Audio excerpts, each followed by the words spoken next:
বিএনপির প্রথম আমলে শহীদ রাষ্ট্রপতি জিয়াউর রহমানের সময় সারা দেশে গ্রামের মানুষ যাতে বেসিক স্বাস্থ্য সুবিধাটা পায় সেই জন্য পল্লী চিকিৎসক নামে বেসিক ট্রেনিং দিয়ে তারা মানুষের ঘরে ঘরে গ্রামে ঘরে ঘরে যেত, বেসিক যে ট্রিটমেন্টটা সেটা প্রোভাইড করত। আমরা ঠিক সেটার আদলে আমরা হেলথ কেয়ারের অ্যাপয়েন্ট করতে চাই। হেলথ কেয়ারের অ্যাপয়েন্ট করে এই হেলথ কেয়ারদেরকে আমরা একটা বেসিক মেডিকেল ট্রেনিং দিব, হাইজিন ট্রেনিং দিব। আমরা ছোটখাটো অসুখ বিসুখ হলে তারা মানুষের ঘরে ঘরে গিয়ে সেবাটা দিতে পারবে।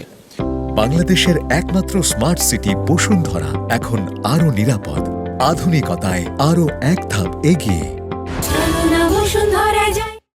বড় কোনো যদি অসুখ হয় যেটা তার মনে হবে যে সেটা তার আয়ত্তের বাইরে, তখন সে রেফার করবে। এটা রেফারেল সিস্টেম আস্তে আস্তে ডেভেলপ করবো আমরা, সেটা তখন তারা রেফার করবে। এখন এই যে যাবে, যে তারা ঘরে ঘরে যাবে, মানুষকে ট্রিটমেন্ট দিবে, হাইজিন শেখাবে, এখানে গিয়ে তারা মানুষকে অ্যাওয়্যার করার চেষ্টা করবে যে ঠিক আছে এইভাবে লাইফস্টাইল খাওয়া দাওয়া হওয়া উচিত, যে আপনি চিনি বেশি খাবেন না, মিষ্টি বেশি খাবেন না, তাহলে ডায়াবেটিস থেকে রক্ষা পাবেন।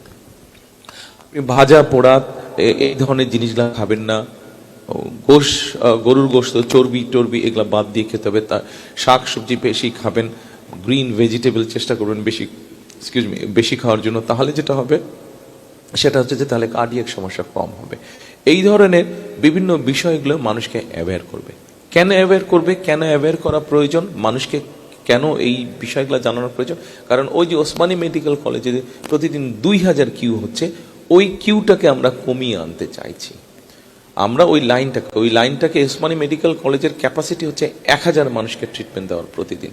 আমরা যদি এই কিউটাকে ধীরে ধীরে ধীরে ধীরে কমিয়ে আনতে পারি, আপনি তাহলে কিউটাকে কমিয়ে আনলে সরকারের উপরে খরচ কম পড়বে, প্রেশারটা কম পড়বে, খরচের স্টেটের খরচটা কম পড়বে, এবং যেই মানুষগুলো যাবে ট্রিটমেন্টের জন্য সেই মানুষগুলো আস্তে আস্তে বেটার ট্রিটমেন্ট পাবে।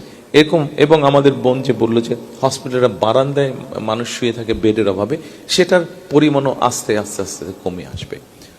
এটা যে এক সপ্তাহ, 1 বছর, 2 বছরই যে ব্যাপারটা হয়ে যাবে তা না। আপনি যখন শুরু করবেন কাজটা, পলিসি নিয়ে যখন কাজ শুরু করবেন, সময় লাগবে, কিন্তু আমরা কনফিডেন্ট ইনশাল্লাহ। আমরা সকলে মিলে যদি কাজ করি, আপনাদের মতন ইয়াং ডাক্তাররা যখন ফুল ফ্লেজেড ডাক্তাররা আপনারা কাজ করবেন, আমরা ওই গোল আমাদের ইনশাল্লাহ অ্যাচিভ করতে পারবো।